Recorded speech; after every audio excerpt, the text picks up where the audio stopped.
Bonjour à tous et bienvenue dans cette 5e séance du cours de technique et esthétique de dessin en période de confinement. Alors nous en sommes à notre 3e cours sur la hachure directionnelle ou encore le croisé académique et j'encourage vraiment les internautes qui nous rejoignent aujourd'hui à regarder les précédents tutos. En effet, il s'agit donc d'une pédagogie qui se renouvelle toutes les semaines et il est vraiment préférable, avant de faire les exercices d'aujourd'hui, d'avoir vu les tutos des 2 semaines précédentes.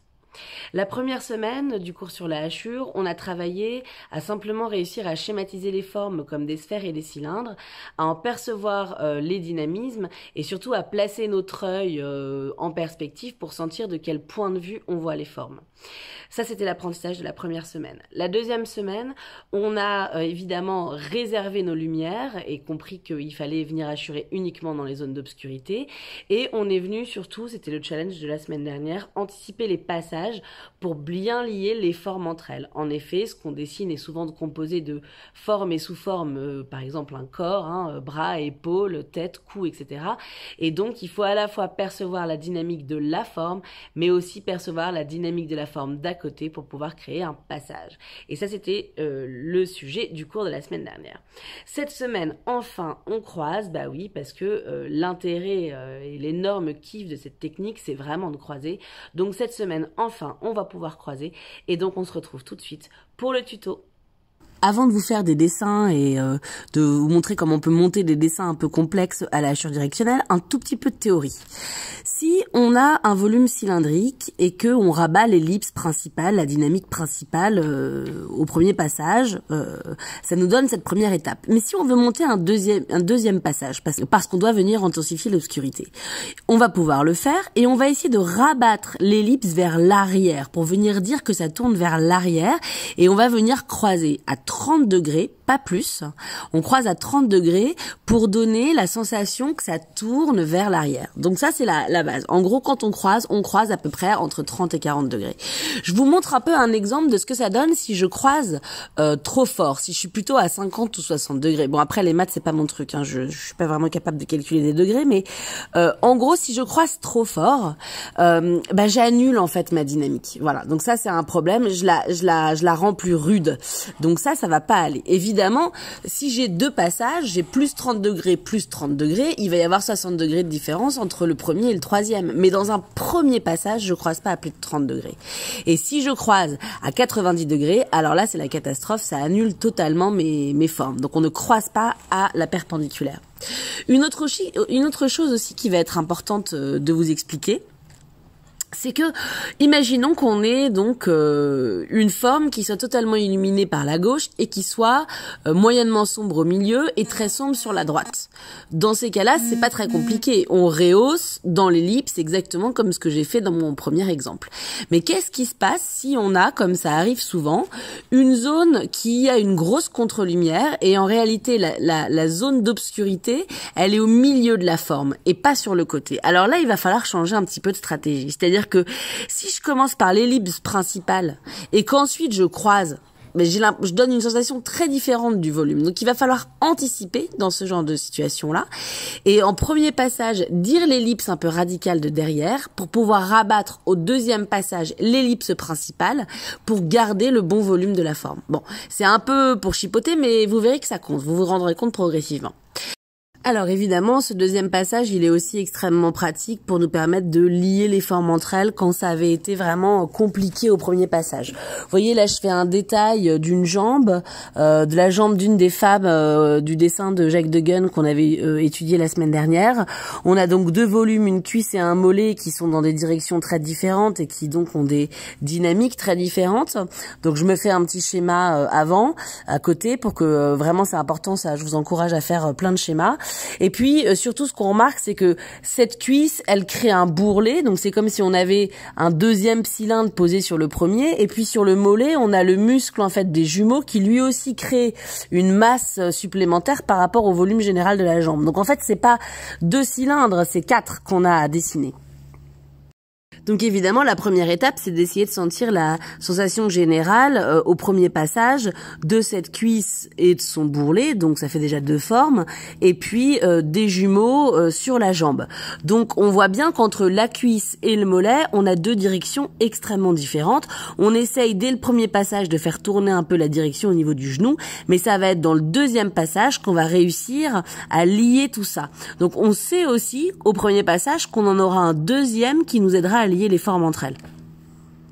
Et vous voyez sur cette deuxième jambe, c'est le même principe. On voit la cuisse vue du dessous et le mollet vu par la gauche. Et donc en fait, quand on place notre premier passage, on essaye déjà de faire un peu évoluer la hachure, mais c'est vraiment au deuxième qu'on va pouvoir lier ces 2 formes entre elles. Et c'est en rabattant une verticale qu'on va pouvoir vraiment croiser et lier au niveau du genou. Mais on a de la chance parce que le genou est dans l'obscurité. Si le genou était dans la lumière, il aurait fallu qu'on fasse hyper gaffe au premier passage parce qu'on n'aurait pas eu de deuxième passage pour préciser. Alors évidemment là on commence par un travail de construction, voilà comme d'habitude ça on l'a déjà vu en cours, on cherche progressivement ces formes, là moi j'attaque un peu vite mais vous pouvez reprendre tout ce qu'on a vu en cours, on cherche la médiane, on cherche les fuyantes, on vient chercher toutes les sous-formes, on travaille d'abord de manière très géométrique etc. On appuie pour valider, pour confirmer quand on est sûr de l'emplacement des éléments dans le visage, donc ça voilà c'est le travail de construction comme d'habitude et je vous conseille en fait de travailler au bic, c'est vraiment très cool le bic parce qu'on peut travailler très légèrement avec un bic et puis venir appuyer pour confirmer, donc le bic c'est une très bonne option là pour ce qu'on va faire ce soir. Alors évidemment notre première étape c'est de venir dire notre première valeur et là vous pouvez vous référer à la vidéo de la semaine dernière et de ce qu'on a fait la semaine dernière où on vient dire un premier passage. Donc ça je reviens pas là-dessus, c'était dans la première vidéo. En revanche on va au-dessus de ce premier passage venir maintenant croiser pour venir densifier les obscurités là où il faut les intensifier. Donc déjà faites bien gaffe à pas venir obscurcir partout parce que je vous expliquais qu'un des dangers de la hachure c'est d'être tellement content de voir que ça tourne qu'on a envie de croiser dans tous les sens, sauf qu'en croisant on obscurcit et donc on finit par dire un mauvais volume. Donc attention à bien déterminer où sont les zones dans lesquelles il faut revenir.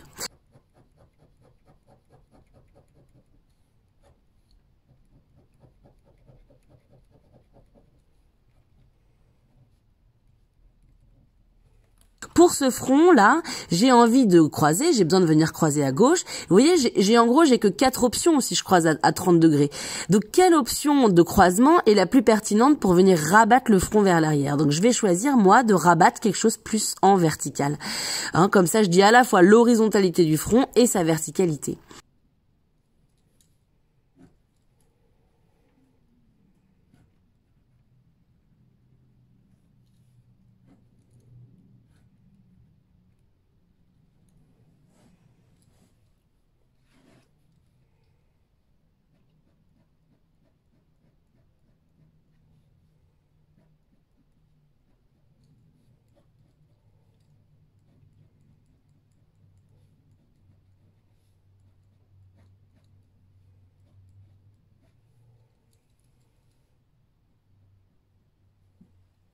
Au niveau de la joue à gauche, qui est toute dans l'obscurité, j'ai pour l'instant une sorte de diagonale et je vais avoir envie de rabattre une sorte d'horizontale sous l'œil pour créer la paupière inférieure.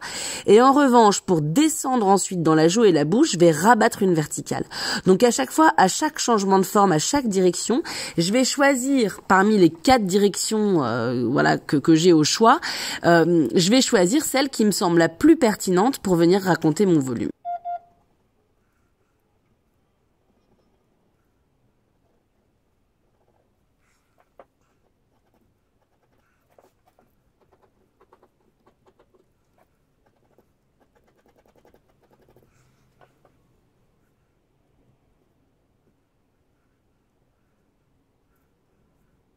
Et là, dans la pommette, je vais pouvoir venir rabattre quelque chose effectivement progressivement de plus vertical pour venir ensuite tourner autour du front.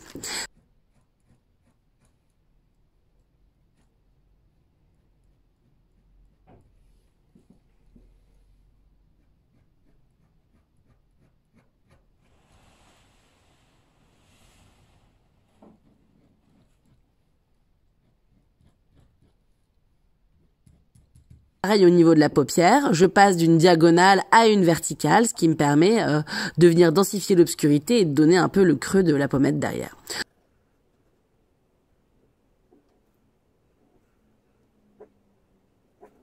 Au niveau des cheveux, on peut insister en restant toujours dans la même direction puisqu'il s'agit de mèches. Donc au niveau des cheveux, vous n'êtes pas du tout obligé de croiser. Vous pouvez renforcer. Et au niveau de l'arrière-plan, au niveau de la collerette à gauche, j'ai croisé donc encore une fois à 30 degrés. Et là, j'aurais pu vraiment aussi rester dans la même direction puisque cette collerette a un seul type de dynamisme en réalité. Voilà. Mais je suis quand même venue croiser.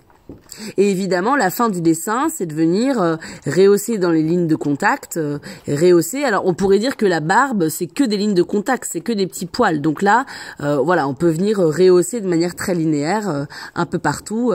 Et puis, dans la barbe, on a à la fois des longs gestes et des petits gestes. Donc voilà, on peut se faire plaisir. Je vous ai mis une espèce de petite échelle de valeur de gris en bas à droite. Donc comprenez bien que vraiment le dessin se monte très progressivement et que on n'attaque pas à un endroit donné 4 passages alors qu'ailleurs on n'en est qu'à 1. On monte vraiment le premier partout, puis le deuxième partout, puis le troisième partout, puis le quatrième partout. Voilà, et on monte le dessin jusqu'à ce qu'il soit terminé. Dans les cheveux, donc, on laisse des zones aussi de lumière, très important, de ne pas tout noircir.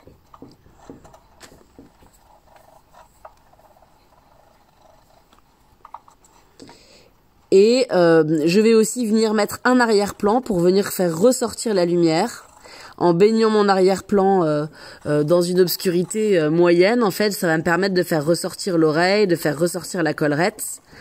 Donc ça, c'est une stratégie intéressante. Voilà, faut jamais sous-estimer ce qu'un arrière-plan peut apporter à un dessin. Voilà, et n'hésitez pas à rester bien dynamique avec une hachure qui est faite rapidement. Mais il faut mûrir son geste avant de le faire. Faut se demander dans quelle direction on tourne avant d'y aller. Faut pas improviser sur place. Faut y penser un peu en amont. Voilà, et dans les zones très sombres, on peut se permettre à terme d'avoir 4, 5, 6 passages différents. Et donc de croiser dans tous les sens. Alors, une fois qu'on a compris ce principe qui théoriquement n'est pas extrêmement compliqué, il faut savoir que il faut pratiquer. Voilà, il n'y a pas de secret. C'est-à-dire que dans cette technique, il s'agit de théorie, il s'agit de perspective instinctive, il s'agit de perception, mais il s'agit d'œil, il s'agit de tête, de mental, mais il s'agit quand même beaucoup de mains. Voilà. Et pour le coup, la dextérité de la main compte ici. Et on peut pas, du jour au lendemain, être capable de faire un dessin en hachure croisée comme un graveur du XVIe siècle, en fait. C'est pas possible. Déjà, les graveurs du XVIe siècle, ils avaient des espèces de peignes, en fait, pour pouvoir faire plusieurs traits d'un coup dans la même direction avec exactement les mêmes espacements, etc. Bon, nous, on peut pas faire ça du jour au lendemain. Donc, il faut qu'on s'exerce. Or, et c'est un peu mon grand dada, je vous le dis souvent, le dessin, ça s'apprend en pause rapide et ça se perfectionne en pause longue. Il faut donc d'abord qu'on fasse du dessin rapide. Et je voudrais vous montrer ces super petits dessins de Carpeaux ou d'anonymes allemands du XVIe ou du XVIIe siècle. S'exercer à la hachure croisée avec un dessin extrêmement spontané, extrêmement dynamique et que personnellement, mais c'est peut-être mon goût personnel, je trouve plus touchant et plus intéressant que les dessins extrêmement maîtrisés du XVIIIe. Donc ce soir, on va faire ça.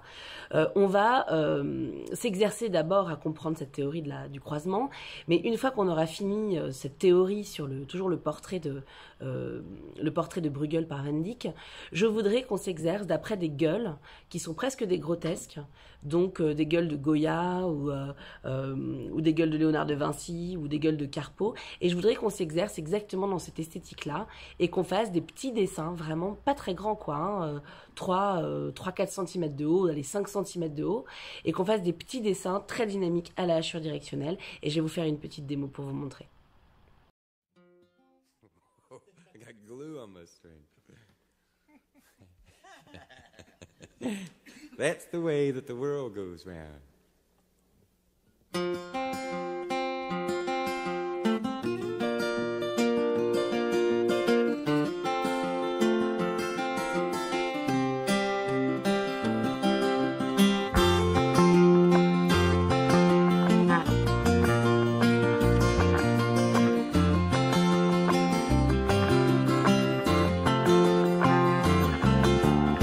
know a guy that's got a lot to lose. He's a pretty nice fella, kinda confused, got muscles in his head, ain't never been used, thinks he owns half of this town. Starts drinking heavy, gets a big red nose, beats his old lady with a rubber hose, then he takes her out to dinner, buys her new clothes. That's the way that the world goes round. That's the way that the world goes round. You up one day, the next you're down. It's a half an inch wider and you think you're gonna drown. That's the way that the world goes round.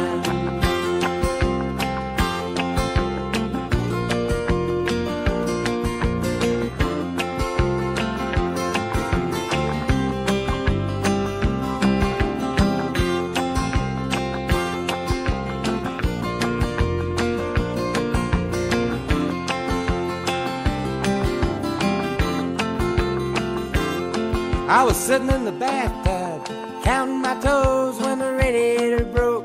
Water all froze, I got stuck in the ice without my clothes, naked as the eyes of a clown. I was crying ice cubes, hoping I'd croak when the sun come through the window. The ice all broke, I stood up and laughed, thought it was a joke. That's the way that the world goes round. That's the way that the world goes round. One day, the next you're down. It's a half an inch wider and you think you're gonna drown. That's the way that the world goes round.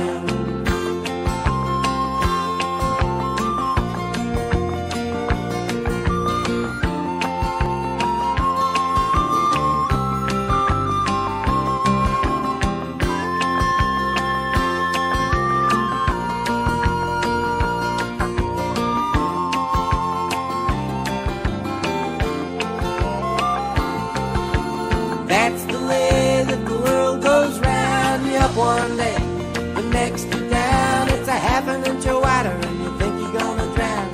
That's the way that the world goes round. That's the way that the world goes round. That's the way that the world goes round.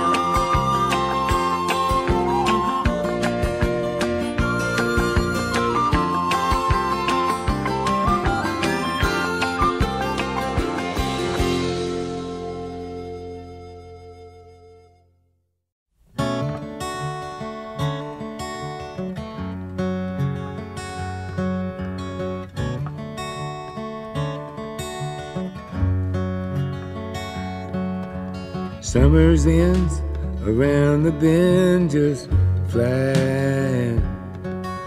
The swimming suits are on the line just drying. I'll meet you there for our conversation. I hope I didn't ruin your whole vacation. Well, you never know how far from home you're feeling until you've watched the shadows cross the ceiling. Well, I don't know, but I can see it snowing. In your car, the windows are wide open. Just come on home. Come on home. No, you don't have to be alone. Just come on home.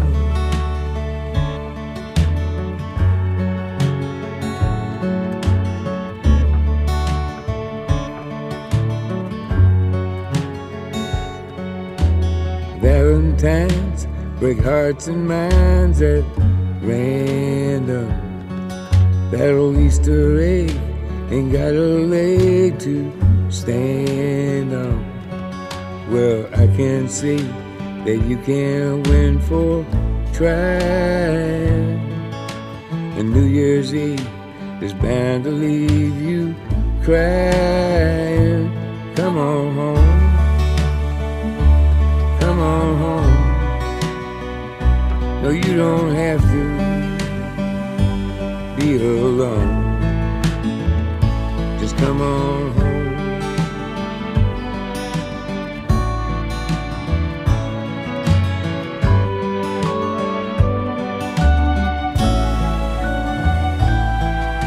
The moon and stars hang out in bars just talking.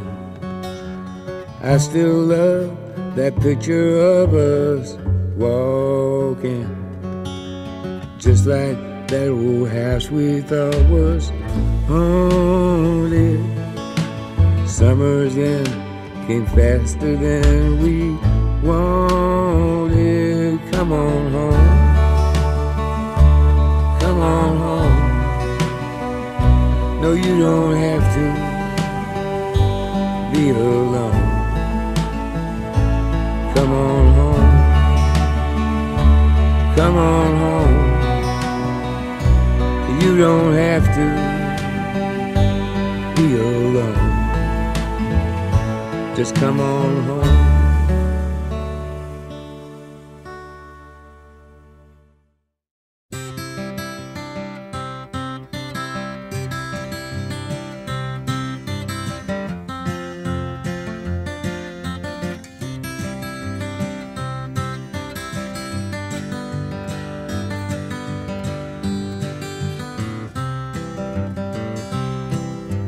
She don't like her eggs all runny. She thinks crossing her legs is funny. She looks down her nose at money. She gets it on like the Easter bunny. She's my baby, I'm her honey. I'm never gonna let her go.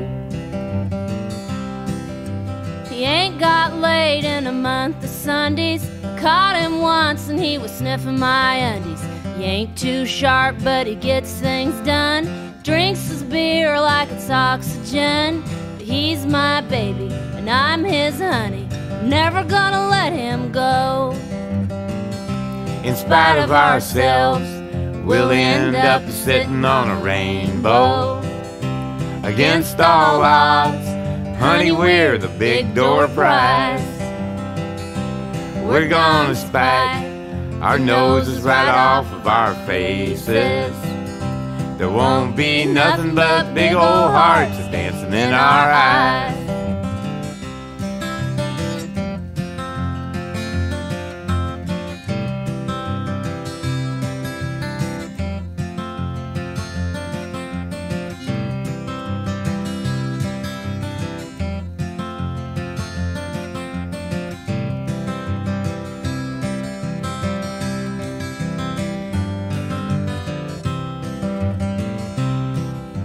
She thinks all my jokes are corny. Convict movies make her horny. She likes ketchup on her scrambled eggs. Swears like a sailor when she shaves her legs. She takes a licking and keeps on ticking. I'm never gonna let her go.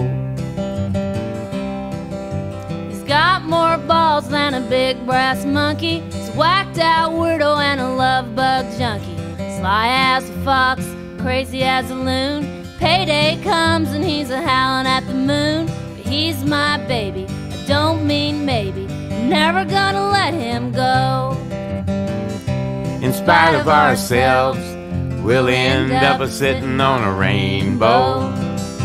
Against all odds, honey, we're the big door prize. We're gonna spike our noses right off of our faces. There won't be nothing but big old hearts dancing in our eyes. In spite of ourselves, we'll end up sitting on a rainbow. Against all odds, honey, we're the big door prize. We're gonna spike our noses right off of our faces. There won't be nothing but big old hearts dancing in our eyes. There won't be nothing but big old hearts dancing in our eyes. In spite of ourselves.